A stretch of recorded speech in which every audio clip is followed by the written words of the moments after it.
This is Jesus University with David Smith. Friends, we are learning the higher ways of God. Are you frustrated in your efforts to serve God and do what's right? If not now, do you ever have feelings like that? You may be dealing with a problem of self-sufficiency. A child may call out, "Mom, I need you to come and get me dressed." And the mom calls back, "You can dress yourself." We grow up learning to take care of ourselves. That's the point. And that's a good thing. But the spiritual life that we're born into when we're born again is different. Things are different. Listen to this. This is in Matthew chapter 18, verses 2 through 4. Then Jesus called a little child to him, set him in the midst of them, and said, "Assuredly I say to you, unless you are converted and become as little children, you will by no means enter the kingdom of heaven. Therefore, whoever humbles himself as this little child is the greatest in the kingdom of heaven." This sounds pretty serious. He said you'll by no means enter the kingdom unless you become as little children. And so what does this mean and how do we understand this? I think one of the things he was talking about is dependence. A little child is dependent on their parents. And so it's good for us to learn dependence. You'll see what I mean as we progress in this lesson. We're going to look at some other scriptures to see this point. Jesus is our example, of course, and so let's look at his life to see if we can see this message of dependence in his life. This is in John chapter 5, verses 19 through 20. Then Jesus answered and said to them, "Most assuredly I say to you, the Son can do nothing of himself, but what he sees the Father do. For whatever he does, the Son also does in like manner. For the Father loves the Son and shows him all things that he himself does, and he will show him greater works than these, that you may marvel." I think it is fascinating that Jesus said the Son can do nothing of himself. And so, yes, we can certainly see in the life of Jesus dependence. He was dependent on his Father, and he set us an example about being dependent on him. So apparently, since Jesus was depending on the Father, and there were so many miracles done through his life, then dependency does not mean weakness. And that's our temptation, isn't it? We're tempted to think that trusting in Jesus and depending on him is a weakness, and it's even been, Christian life has been accused to be like a crutch, and faith has been called a crutch, and some people use that as an excuse, and really it's just exposes pride, the problem of pride hindering people. But it's such a false point of view. Pride will certainly lie to us, so we can't fall into that trap. Trusting Jesus is more like plugging into a power source than it is a crutch. And so, and two, I want to read one more verse from what we just read about Jesus depending on the Father. This is what it said in verse 21, again in chapter 5 of John. Said, "For as the Father raises the dead and gives life to them, even so the Son gives life to whom he will." That certainly does not sound like weakness to me. That's not a crutch. That is superpower. And the truth is that's what we have through Jesus. We have these wonderful abilities that we wouldn't have on our own. And this is true. That's what Jesus tried to explain to us. All things are possible to those who believe. And that faith can be challenging for us. And sometimes it's called a fight of faith. But let's don't get discouraged. Instead, let's learn how to walk this life of faith and it is certainly a walk of dependence. Here's another good passage here in John chapter 15, verses 4 through 5. Jesus said, "Abide in me, and I in you. As the branch cannot bear fruit of itself unless it abides in the vine, neither can you unless you abide in me. I am the vine, you are the branches. He who abides in me and I in him bears much fruit, for without me you can do nothing." That's pretty serious, and that's, I think, maybe surprising to us. I don't know. I mean, we try to do so much on our own. We try to come and please God. We try to do stuff for God, and not realizing that without Jesus' help, really, we can't do anything. We can't serve him. We can't do what's right. But that is the advantage of understanding these things, understanding dependence.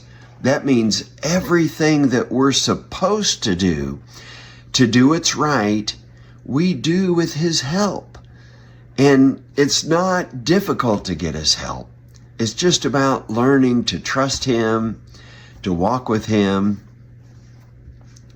Isn't it nice to know we don't have to figure out this Christian life on our own?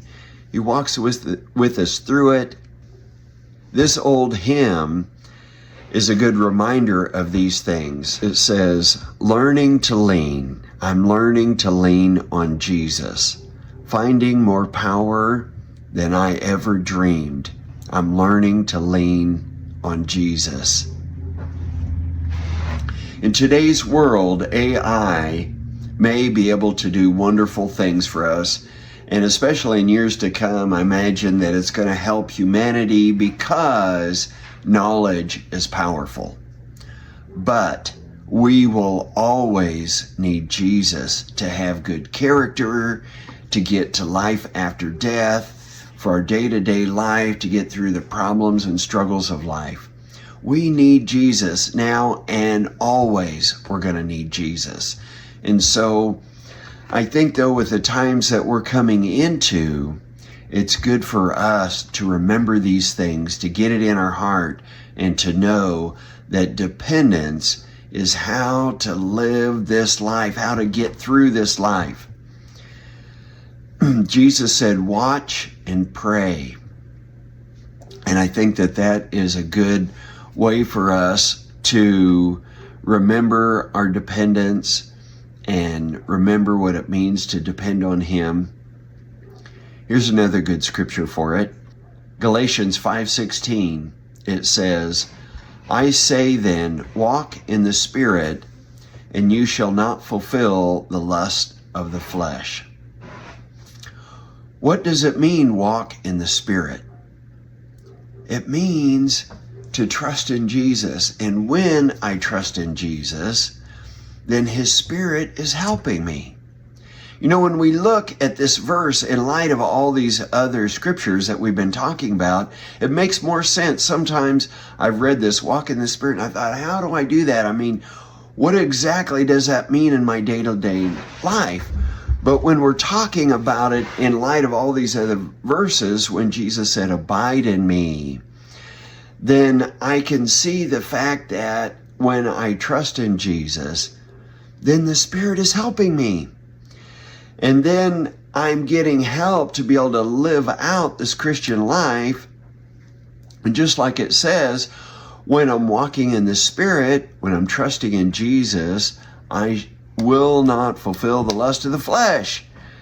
And so then that's how I'm going to be able to avoid temptation, is to draw close to him. Now that was in Galatians 5:16.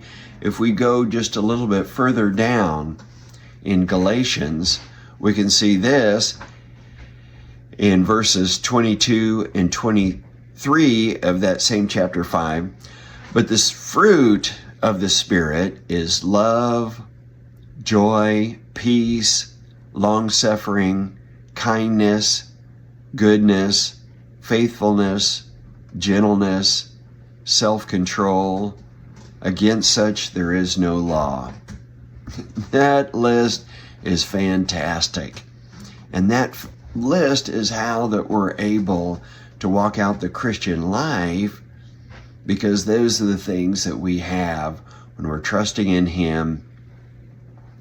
Here's another way to look at it, and this is one way that I have thought about it in the past, and it's just real in my life, in my Christian life, that we receive forgiveness through Jesus. When I feel forgiven, when I remember that I'm forgiven, it's easier to be nice. It's easier to be kind to people. It's a calming thing, so it's peaceful for me to remember these things. And so that's just part of how this faith works in our lives and how faith in Jesus works. I remember a time when I was about to worry about an issue, and I was starting to worry about it, but I said, I am not going to worry about this issue. And that same day, not too long after that, I remember all of a sudden that issue was resolved. And what a good place that I was already, that I already had peace because I decided not to worry about it. And this is what I'm talking about. A life of depending on God. Isn't that the best way to walk through the trials of life? And Jesus is with us through the ups and downs of life. This is how we're going to be able to be overcomers in life. Faith is the key to it. Now, this life of dependence, it starts at salvation. And if you understand grace, then you know this already. But look at this verse about grace because it's so encouraging. Ephesians chapter 2, verses 8 through 9, it says, by grace you have been saved through faith, and that not of yourselves, it is the gift of God, not of works, lest anyone should boast. Not of works. And so we're depending on Jesus. We're depending on Him. We're depending on His gift for us, this gift of grace, this gift of forgiveness through the cross.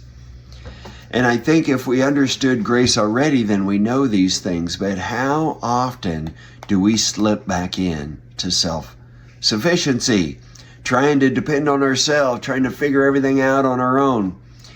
And it's good for us to be reminded, friends, that depending on Jesus is not just for salvation. It's not just our ticket to heaven, but it's daily life, abiding in Him. He's so faithful.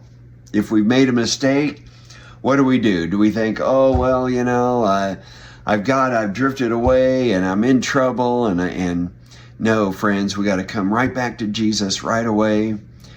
He said, whoever comes to me, I will never push away from me. I mean, that's what it says right there in John chapter 6.